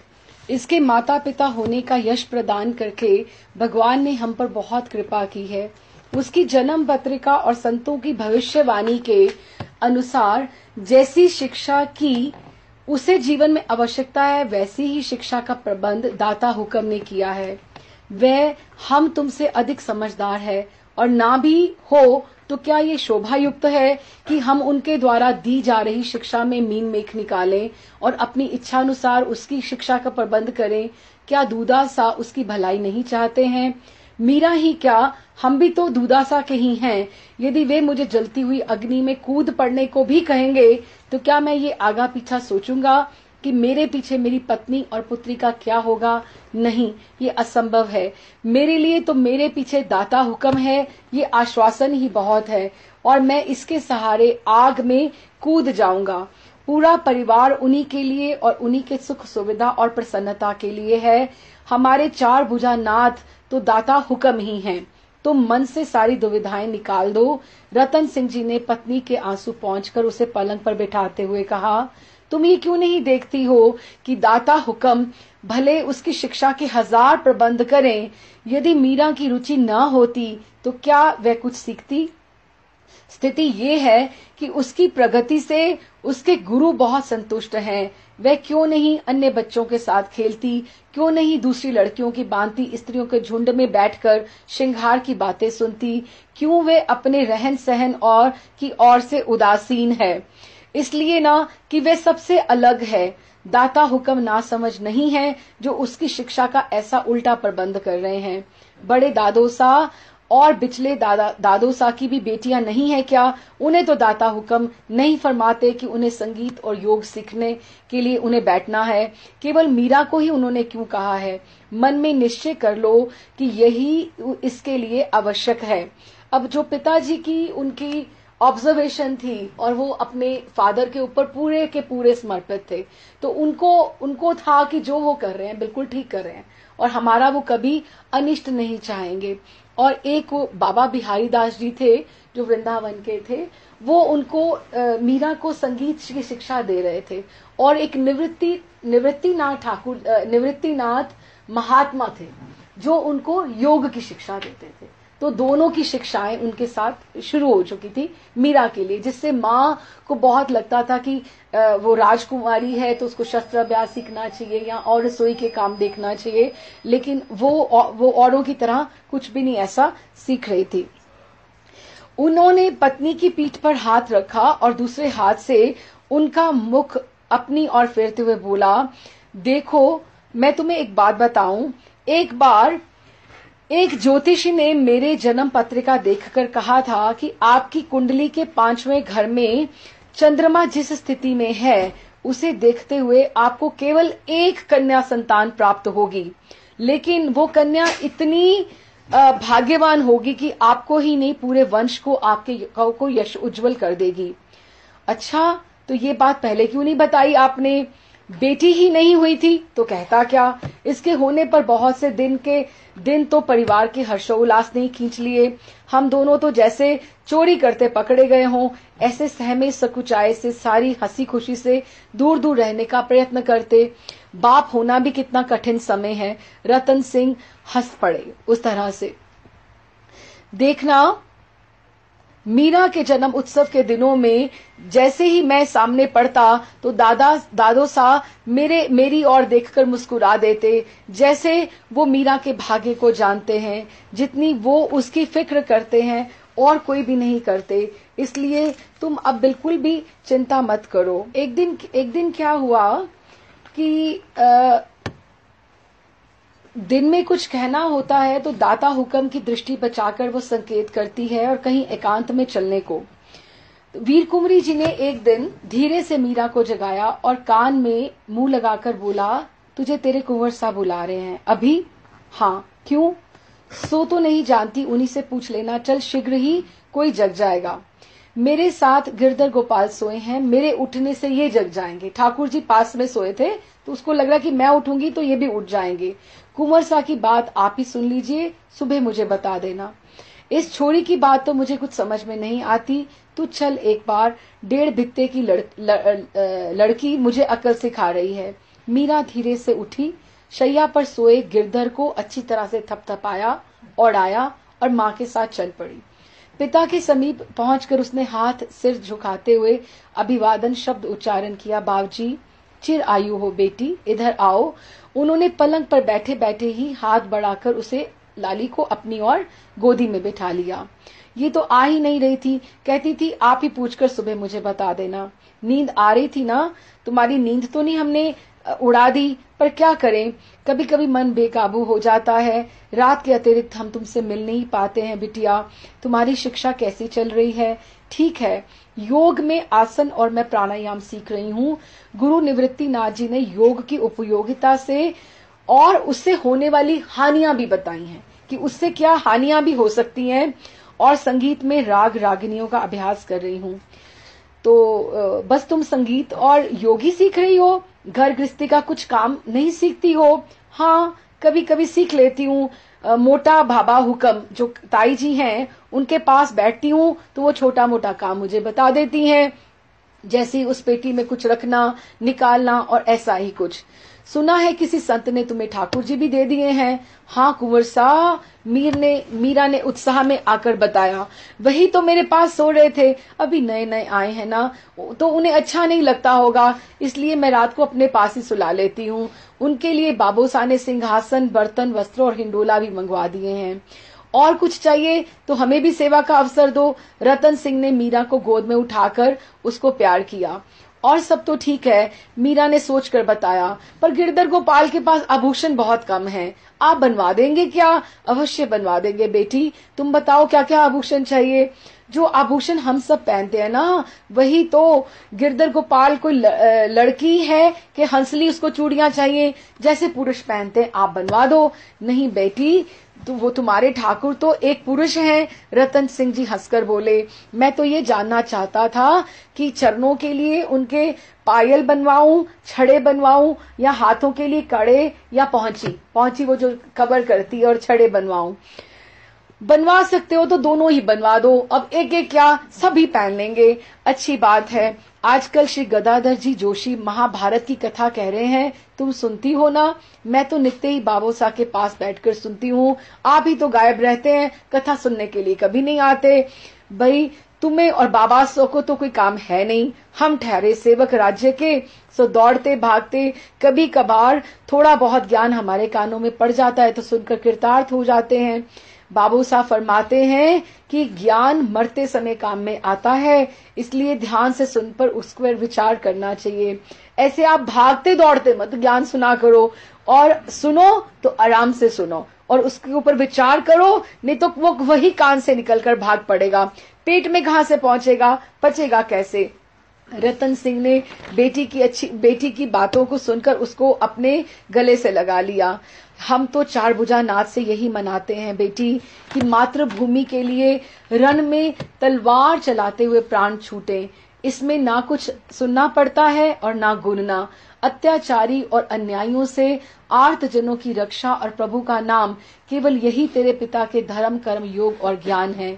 तुम बताओ, ये सब तो सीखती हो, अपने स्वास्थ्य के लिए कुछ खेलती कूदती भी हो कि नहीं? हाँ कुंवर सा, बाबूसा फरमा रहे थे कि 1 वर्ष के बाद मुझे घुड़सवारी और शस्त्र चालन भी सिखाएंगे। अभी क्यों नहीं? अभी तो तुम 5 वर्ष की हो गई हो, अभी से अभ्यास नहीं करोगी तो कैसे समय पर सीख पाओगी? बाबूसा फरमा रहे थे कि 1 वर्ष में मेरी संगीत शिक्षा पूरी हो जाएगी, फिर जो समय बचेगा उसमें मैं सामान्य शस्त्र और अश्व शिक्षा को कर लूंगी। अब मैं जाऊं कुंवर सा, मेरे गिरधर गोपाल अकेले हैं, वो डर ना जाते हो कहीं।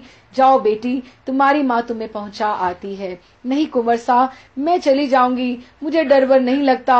भाभू आप यहाँ ही कुंवर सा के पास विराजो। पिता की गोद से उतरकर मीरा ने माता पिता को पुनः प्रणाम किया और देहरी लांग कर निकल पड़ी।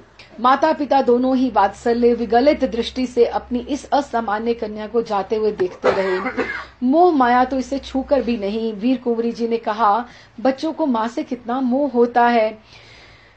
तो वो बोली कि कोयले की खान में जब हीरा उपजता है तो वह खान भी इसी तरह बिसूरती है। वह क्या तुम्हारा सम्मान नहीं करती? माँ का हृदय सम्मान का भूखा नहीं होता, उसे बालक का स्नेह चाहिए। पास मेरे कभी वो बैठती नहीं है, लगता है अभी से ही वो मेरे बहुत दूर हो गई है। क्या कहा तुमने?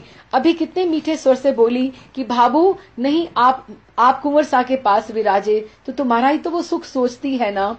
इससे अधिक अच्छा लगता अगर मुझे वो यदि ये कहती कि बाबू मुझे गोद में उठाकर वापस छोड़कर आओ, मुझे डर लगता है। अथवा वह ये कहती कि बाबू मैं भी आपके पास ही सो जाऊं, मुझसे अधिक तो उसको अपने ठाकुर जी की चिंता है। झाली जी, अब ये आशाएं आप उससे छोड़ दो। हम दोनों इसे भूमि पर लाने के लिए निमित्त मात्र थे। ये कोई महान आत्मा है जो अपना प्रारब्ध पूरा करने और जीवों का कल्याण करने के लिए आई है।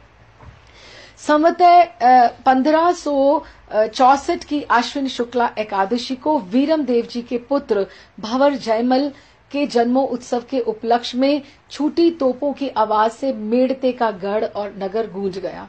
जो उसके काका थे उनके पुत्र हुए जयमल जी। मीरा जो थी वो अकेली अपने माता पिता की अकेली संतान है। इस तरह से बधाई मांगने और देने वालों की ऐसी रेलम पेल मची की चारों ओर सिर ही सिर नजर आने लगे। उस तरह से मर्दाने महल में राव दूधा जी बहुत प्रसन्न मुद्रा पर गद्दी पर विराजे थे। उनसे लगकर मीरा बैठी थी। दूधा जी के दोनों ओर रतन सिंह और रायसाल बैठे थे। दूधा जी के सामने स्वर्ण मुद्राओं का थाल भरा हुआ था। नगर और परिवार के विशिष्ट जन आते, बधाई देते तो अंजलि में वो रुपए लेकर नजराना करते। तो जिसके पिता संसार में विद्यमान होते उसकी अंजलि से रुपए दूधा जी नहीं लेते, केवल उसे छूकर मुट्ठी भर अथवा ऐसे इस तरह से मुट्ठी भर करते और अपनी अंजलि से उनको स्वर्ण मुद्राएं रख देते। जिसके पिता नहीं होते उसकी अंजलि से सिक्के लेकर रख लेते और स्वर्ण दे देते। नगर सेठ आए, अंबारी आभूषण सहित सजा दजा हाथी, एक घोड़ा और थाल भर स्वर्ण मुद्राओं से नजराना करने।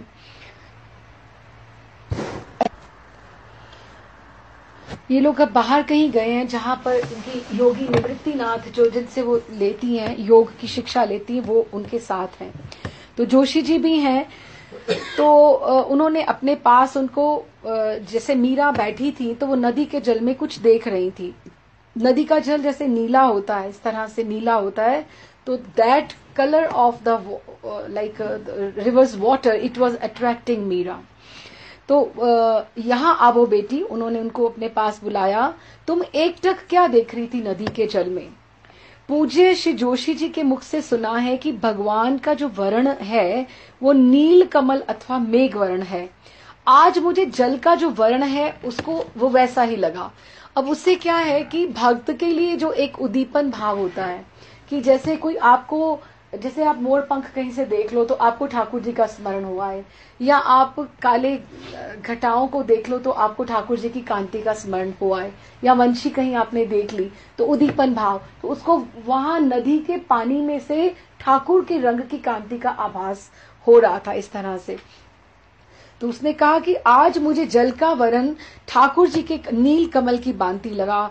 हाथ में लेकर देखा तो उसमें कोई रंग भी नहीं था, लेकिन वो जब उसमें रिवर में था, नदी में था, तो वो नीला था। जल जितना गहरा उतना ही शाम तथा उथला होने पर भी क्रमशः अपना रंग खोकर वह पात्र के रंग और आकार में ढल जाता है कि जब हम उसको बाहर निकालते हैं तो वो उसका आकार हो जाता है, हथेली का, या जिस तरह से इस तरह से होता है। क्या भगवान भी ऐसे ही होते हैं?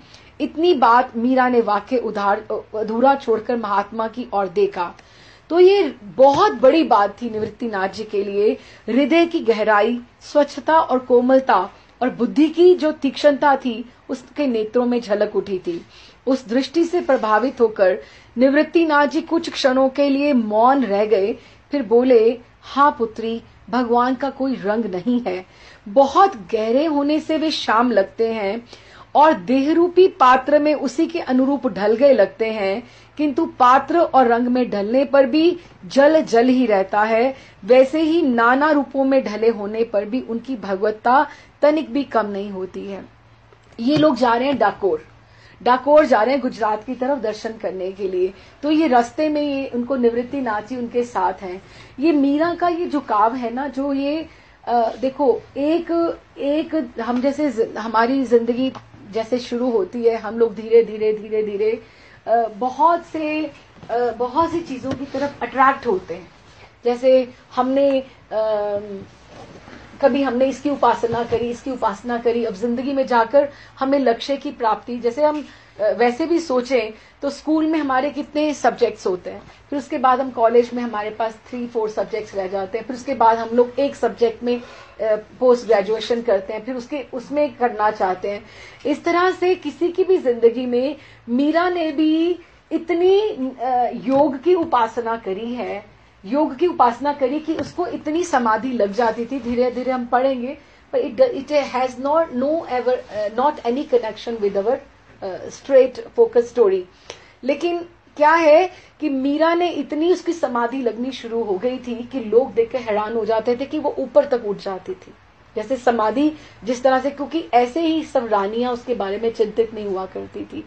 तो पर उसको वहां जाकर उस इतना लक्ष्य पाकर भी उसको अतृप्ति की भावना थी, क्योंकि उसको जो भक्ति में से जो बिहारीदास बाबा से, क्योंकि 2 ही उस समय उसके गुरु थे इस तरह से, बिहारीदास बाबा और निवृत्ति नाथ, जो उसको योग में उसको नहीं मिला, उसको वो भजन में मिला। भजन से उसकी भक्ति बढ़ रही थी। फिर ठाकुर जी के सामने रहने से, उनकी सेवा रहने से वो अपने योग उपासना को और ठाकुर जी को कोरिलेट नहीं कर पाती थी। अब देखो ना, एक जो डिफाइंड एक पाथ है, आप कितनी साल की उम्र में हम जाकर चलना शुरू करते हैं, हम इधर उधर, अब आप या जिस तरह से धीरे धीरे कि लाइफ के एक पड़ाव में जाकर हम एक डिफाइंड रास्ते में आकर चलना शुरू करते हैं। जैसे अपना एक पोस्ट ग्रेजुएशन वाली बात हो कि अब हमें, या हम चुन लेते हैं कि हमें इसी रास्ते पे, लेकिन मीरा को वो ये बता तो रहे हैं निवृत्ति नाथ जी कि, लेकिन उसको ये बात आनंद नहीं दे रही, उसको it is not pleasing her heart, because it is not her line, क्योंकि जब तक उसकी रुचि पुष्ट नहीं होगी वो उस लाइन के ऊपर नहीं चलेगी। तो इस तरह से वो निवृत्ति नाथ जी उसकी बातों का जवाब दे रहे हैं। वो कह रही है कि ठाकुर का कोई रंग नहीं है, लेकिन एक भक्त तो बोलेगा कि उसका नीला रंग है। वो किस तरह से नहीं है, क्योंकि उसने नील कमल की बात को अपने ठाकुर जी के साथ जोड़ा ना उसने। तो वो कहते हैं कि बहुत गहरे होने से वे श्याम लगते हैं और देह रूपी पात्र में उसी के अनुरूप ढले गए लगते हैं। उस तरह से, लेकिन अलग अलग रूपों में अगर वो आ जाते हैं तो भी उनकी भगवत्ता कम नहीं होती। जल के श्याम होने का कारण भी यही है बेटी, क्योंकि उसमें आकाश का प्रतिबिंब आता है, इसलिए वो नीला लगता है। तो गहराई कुछ नहीं है? मीरा ने पूछा। नहीं बेटी, मुख्य तो वही है गहराई, लेकिन जो गगन का प्रतिबिंब उस पे पड़ता है उसको नकारा नहीं जा सकता। समझी भगवान? तो इस तरह से उनको बोला। तो संत चकित होकर मीरा का मुख निहारने लगे। तो वो कहने लगी, मीरा ने कहा कि ये जो नाना देह है, हमारे ये जो देह है, सारी की सारी देह है, ये जो दृश्य है, ये हमारे कर्मों के प्रतिबिंब हैं। कि जिस तरह से कोई पशु है तो वो पशु क्यों बना है? क्योंकि उसके कर्म ऐसे हैं कि वो पशु है। कोई पेड़ है तो पेड़ क्यों बना है? क्योंकि उसके इस तरह से उसमें जो जड़ता ज्यादा है, क्योंकि उसमें कौन से सात्विक राजसिक तामसिक गुणों में से किसकी जो त्रिगुण है उसमें किसकी प्रधानता है। वो निवृत्ति नाथ जी उसकी ये जो सब बातें सुनकर कहते कि हमारी जितनी देहें हैं वो सारे हमारे कर्मों का ही प्रतिबिंब हैं। तो वो हैरान हो रहे हैं कि इस तरह से मुख्य तो हमारे में सब में भगवत्ता है महात्मा जी, लेकिन हमारे जो ये हैं, जो देह हैं, ये हमारे कर्मों के प्रतिबिंब हैं। संत चकित हो मीरा का मुख देखने लगे। एक संत से योगासन भी सीख रही थी ये। दूधा जी बोले, इसके गुरु का कहना है कि अष्टांग योग के ज्ञाता से इसे शिक्षा दिलवाई जाए। वे जितना जानते थे उतना उसको सिखा चुके हैं। इसी प्रकार संगीत की शिक्षा भी पाई है। दोनों ही गुरु किसी उच्च कोटि के शिक्षक को ढूंढने की राय देकर विदा हुए हैं। तो योगी निवृत्तिनाथ ने मीरा से योग और संगीत विषय कुछ प्रश्न पूछे और उसके उत्तर तथा स्वर से संतुष्ट होकर उसे शिष्या के रूप में स्वीकार करने की स्वीकृति दी कि अब मैं इसको आगे लेके जाऊंगा, क्योंकि कोई भी इतना अच्छा शिष्य मिले तो उसको कौन रिफ्यूज करेगा। राव दूदा ने कहा, उन्होंने कहा ये बालिका उच्च कोटि की भक्त, ज्ञानी, संगीतज्ञ और योगिनी होगी। आप अभी डाकोर नाथ के दर्शन करने जा रहे हैं और मैं पुष्कर जा रहा हूं। यदि आपके लौटने तक मैं पुष्कर रहा तो प्रभु की इच्छा से अवश्य ही जो गुरु कृपा से मुझे प्राप्त हुआ है इसे देने का प्रयत्न करूंगा। बाबू साहब, हम डाकोर जी क्यों जा रहे हैं? भगवान के दर्शन करने बेटी। तो वहां क्या भगवान साक्षात विराजमान है? पूज्य जोशी जी तो कहते हैं कि अंतर्यामी रूप से भगवान सर्वत्र उपस्थित है, तब क्या वे मेड़ता में नहीं है जो हम वहां जा रहे हैं? इसका उत्तर निवृत्तिनाथ जी ने दिया कि यूं तो भगवान सर्वत्र है बेटी, किंतु कोई कोई स्थल के ऊपर भगवान की लीला विशेष के कारण अथवा उनके किसी भक्त के वहां रहने से वो स्थान और उनकी महत्वता विशेष प्रभावशाली हो जाती है और वहां के दर्शन और स्पर्श से मन को भी बल मिलता है। इसलिए साधारण जन उसको तीर्थ बोलते हैं, इसलिए वहां जाया जाते हैं। तो मीरा ने जानना चाहा कि डाकोर तीर्थ कैसे हुआ। तो ये डाकोर की लीला हम थोड़ा पढ़ के यहीं विश्राम करेंगे। श्री निवृत्तिनाथ जी ने बताया, डाकोर में एक गृहस्थ भक्त रहते थे। उनका नियम था कि वे प्रत्येक एकादशी को द्वारिका जाकर रात्रि जागरण करते और प्रातः प्रसाद देकर प्रस्थान करते। वृद्ध होने के कारण वह बैलगाड़ी से आने जाने लगे कि वो क्या रामदास बुदाना जी कि वो जाया करते थे वहां पे द्वारिका एकादशी पे और वहां जागरण करते थे। प्रभु से भक्त का जब वो वृद्ध हो गए तो वह बैलगाड़ी से आने जाने लगे। प्रभु से भक्त का ये परिश्रम थकान सही न गई।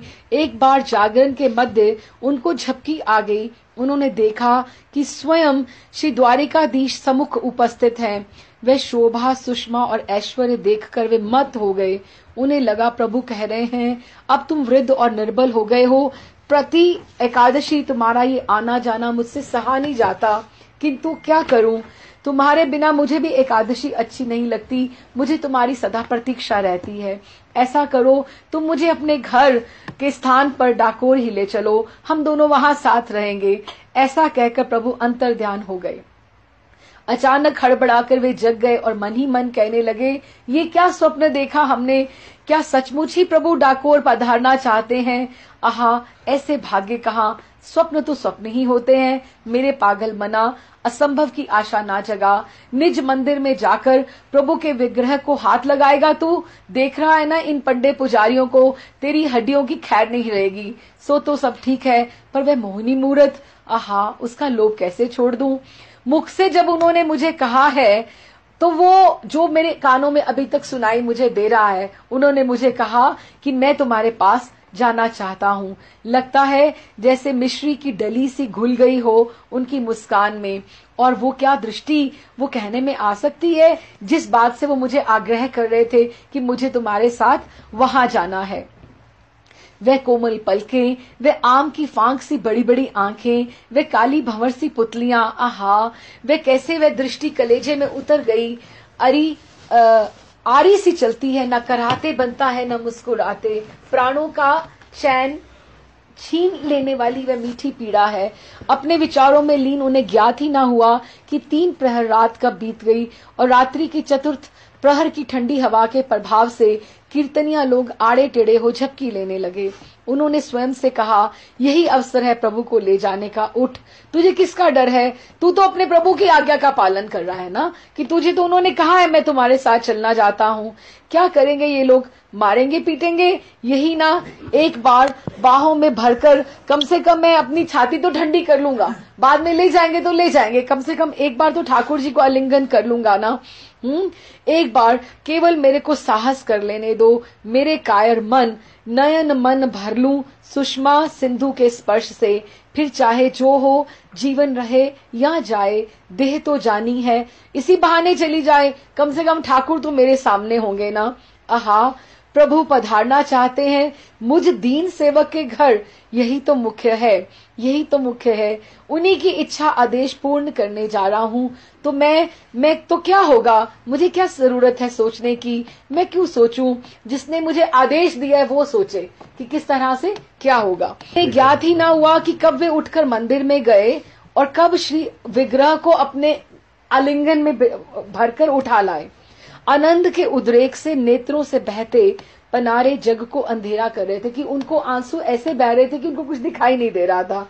रोमांचित देह और लटपटी चाल, इतने पर भी उन्होंने हाथों से कसकर विग्रह को छाती से चिपका रखा था। अनुमान से चलकर गाड़ी में अपनी फटी कथरी पर प्रभु को सुला दिया, ऊपर से वैसे ही चिथड़े उड़ा दिए और बैलों के को जुए के नीचे देकर जोत बांध दिए। नाथ में बंधी रस्सी का संकेत पाते ही उमंग में भरे बैल घर की ओर दौड़ पड़े, क्योंकि वो हर बार आते थे, उनको रास्ता पता था। भक्त परवर बार बार पीछे सिर घुमाकर देखते कि कहीं प्रभु उगाड़े ना हो जाए, क्योंकि वो चला रहे हैं कि प्रभु को ऊपर से कपड़ा ना हिल जाए, किसी को पता ना लग जाए। बैलों के दौड़ने से इधर उधर खिसक कर कहीं चोट ना लग जाए, वे बार बार हाथ बढ़ाकर अपनी गुदड़ी से प्रभु को उड़ा देते।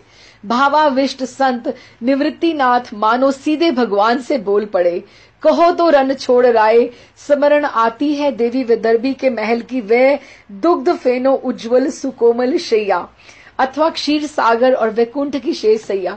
निवृत्तिनाथ पता क्या बोल रहे हैं, उनको कहते कि आपको रुक्मिणी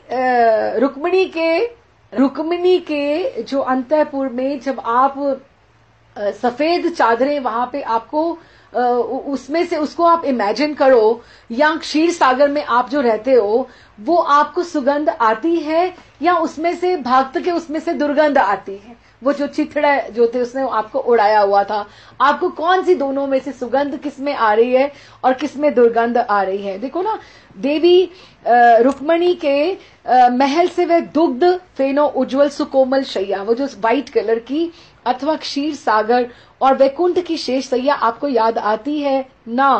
भक्त हृदय की भाव शैया पर आसीन होकर उन्हें और किसी जगत में किसी चीज की स्फुरना स्मृति नहीं रहती। अन्यथा तुम्हें ये द्वारिका का ये ऐश्वर्यपूर्ण मंदिर छोड़कर गरीब रामदास बुदाना भक्त के घर में जाने की भला क्यों सोचती। योगी निवृत्तिनाथ थे वो योगी, लेकिन अभी वो भाव की बात कर रहे हैं। निवृत्तिनाथ सचेत होकर कहने लगे, उधर द्वारिका में पुजारी ने निज मंदिर में प्रवेश किया और बदहवास से उल्टे पांव बाहर भागे। क्षण भर में चारों ओर ये बात फैल गई कि मंदिर में विग्रह नहीं है। कोई रोने और हाय हाय करने लगे, कोई घबराकर इष्ट मंत्र का जप करने लगे और दूसरे सब खोजने में लग गए। छानबीन से ज्ञात हुआ और सब तो यही हैं, किंतु मंदिर के बाहर पड़े लोगों में डाकोर के वो गृहस्थ भक्त और उनकी गाड़ी नहीं है। कहीं वही तोनी ठाकुर को चोरी करके ले गए। यूं तो चारों दिशाओं में घुड़सवार दौड़े गए, फिर भी एक टुकड़ी को विशेषकर डाकोर के पथ पर तीव्र गति से जाने की आज्ञा मिली। उन भक्त परवर ने पीछे से धूल का बवंडर उठता देखा। अभी वो जो जा रहे थे बैलगाड़ी में, उन्होंने देखा कि घुड़सवार इधर आ रहे हैं, तो उनको पता लग गया कि ये मुझे ही पकड़ने के लिए आ रहे हैं। घोड़ों की चाल की समानता गाड़ी में जुटे हुए बैल कहाँ कर सकते थे। ये जानते हुए भी उन्होंने बैलों को ललकारा, स्वामी के स्वर का मर्म समझकर कि वो कितना आर्त स्वर से अपने बैलों को उन्होंने बुलाया, उसको समझकर वो मूक प्राणी भी अपने प्राण लगाकर भाग चले कि आज हमारे ऊपर है। वे बार बार पीछे देखते, प्रतिक्षण पीछे आते सवार उन्हें समीप होते लगे। हृदय की घबराहट की सीमा नहीं थी कि क्या करूं, अब क्या करूं, कहां छिपा लूं प्रभु को। उन्हें अपना भान नहीं था, किंतु गाड़ी में सोए मेरे ये स्वामी ये तो डाकोर जाना चाहते हैं। उनको ये नहीं आया कि मेरा क्या होगा। इन्हें यदि ले गए तो मैंने फिर जीकर क्या किया। जीवन भर में यही एक आज्ञा सेवा तो प्राप्त हुई थी। इन्होंने ही तो कहा था मुझे डाकोर जाना है, ये भी ना मैं कर सका तो मैंने क्या करा। जीवन इनसे बढ़कर है क्या। अरे ऐसे 100 जीवन भी इनके ऊपर न्यौछावर हैं। अब मैं क्या करूं, कैसे कहां छिपाऊं तुम्हें। तभी उनकी दृष्टि सामने थोड़ी ही दूर दाहिने हाथ की बावड़ी की ओर गई। दाहिने हाथ पे एक बावड़ी थी, पौंड था, उनके मस्तिष्क में बिजली सी कौंध गई। साथ ही उन्होंने हाथों से बैलों की रास खींच ली। उनके खड़े होते ना होते वे कूद गए गाड़ी से, दौड़कर पीछे की ओर गए, प्रभु को उठाया। मैं करूं कैसे तुम्हें छिपाऊं। तभी वो बावड़ी में उनके खड़े होते ना होते वे कूद गए गाड़ी से, दौड़कर पीछे की ओर गए, प्रभु को उठाया और प्राणों का दम लगाकर बावड़ी की ओर भागे। जल्दी से सीढ़ियां उतरकर जल के समीप ही एक ताक में प्रभु को रखकर ऊपर से गुदड़ी लगा दी। वापस आकर गाड़ी पर बैठ के और बैलों को धीरे धीरे आगे बढ़ने का संकेत किया। अरे ओ गाड़ी वाले, ठहर जरा, भगवान को चुरा कर लेके जा रहा है, छोटा कहीं का। सवारों ने समीप आकर डांटा उसे। शू चोड़ी ने लाव्यो बापजी, मैं तो गरीब मानस छू, जे होए ते तमे गाड़ी में जोई लो, कि आपको कहो तो मैं आपको ले चलता हूँ गाड़ी में, मैं तो गरीब हूँ। सवारों ने गाड़ी में उसका पानी का लोटा, घड़ा, डोर सब एक एक करके नीचे फेंक दिए। गुदड़ी में जो बिछाई हुई थी, जो गुदड़ी बिछी हुई थी, उसे उठाते ही पीताम्बर की जरी सूर्य की धूप में झलमला उठी। जो ठाकुर जी का पीताम्बर जो चादर थी वो वहां पर थी। अरे छोटे, कहता है कि गाड़ी माँ कशु न थी, और ये दुपट्टा क्या तेरा है, तेरे बाप का है? बता, भगवान का विग्रह कहाँ है?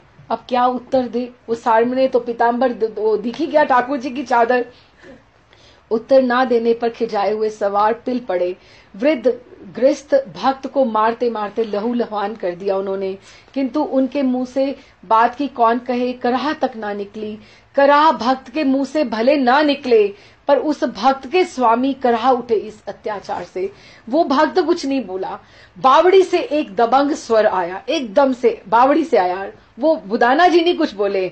अरे मूर्खो, मैं अपने भक्त के साथ अपनी इच्छा से आया हूँ। मैं अपने प्यारे भक्त के साथ रहना चाहता हूँ। द्वारिका नहीं जाऊंगा, मुझे नहीं जाना आप लोगों के पास। इस पर पड़ने वाली प्रत्येक मार मुझे लगी है। आकर देखो, मेरे रक्त से जल लाल हो गया है। यदि कुशल जाते हो तो लौट जाओ चुपचाप, और 6 महीने के बाद श्री वर्धनी बावड़ी से मेरा दूसरा विग्रह मिलेगा, उसे मंदिर में स्थापित करो। चकित हो सब बावड़ी की ओर दौड़े और देखा कि सचमुच पानी लाल लाल हो रहा है। भक्तराज ने से क्षमा मांगकर सवार लौट गए। धीरे धीरे वे बावली में उतरे और विग्रह को उठाकर हृदय से लगा लिया। नेत्रों की वर्षा से उन्होंने अपने प्रियतम को स्नान करा दिया। हिचकी बंद गई उनकी। वहीं सीढ़ी पर बैठकर शिव विग्रह को छाती से लगाकर हाथ फेरते हुए गदगद कंठ से कहने लगे, मारा धनी मुझ अधम माथे इटली बधी कृपा, मारी चोट तमे कैम लीधी मारा वाला, तमे आशु कीधूं। वे श्री विग्रह के वक्ष पर सिर टिकाकर फूट फूट कर रोने लगे कि ठाकुर ने मेरी चोट ले ली। उन्हें तो ज्ञात ही न हुआ कि श्री विग्रह का स्पर्श पाते ही उनकी पीड़ा, चोट सब कपूर की भांति उड़ गया। डाकोर में अपने घर लाकर बरामदे में फूस के छप्पर के नीचे लकड़ी के चौकी पर प्रभु को पधरा गया। आज वहीं भव्य मंदिर है। बाद में द्वारिका से पुजारी आए। लोभ में आकर उन्होंने गृहस्थ भक्तराज से श्री विग्रह के बराबर सोना मांगा कि हमें आप उतना सोना दे दो, विग्रह नहीं देना मत दो, लेकिन उतना सोना दे दो। लेकिन वो बेचारे गरीब के पास कहां से होना था कुछ। भक्त परवर ने अपनी पत्नी की सोने की बाली, जो नाक में वो पहनती थी, इतनी सी तार वाली जो बाली, और तुलसी दल के तराजू के पलड़े में रखा। दूसरे पलड़े में वो विग्रह भी रखा गया, विग्रह में तरफ रखा गया। दोनों पलड़े बराबर हो गए तो शर्मिंदा होकर पुजारी लौट गए। वही स्थान आज डाकोर तीर्थ है।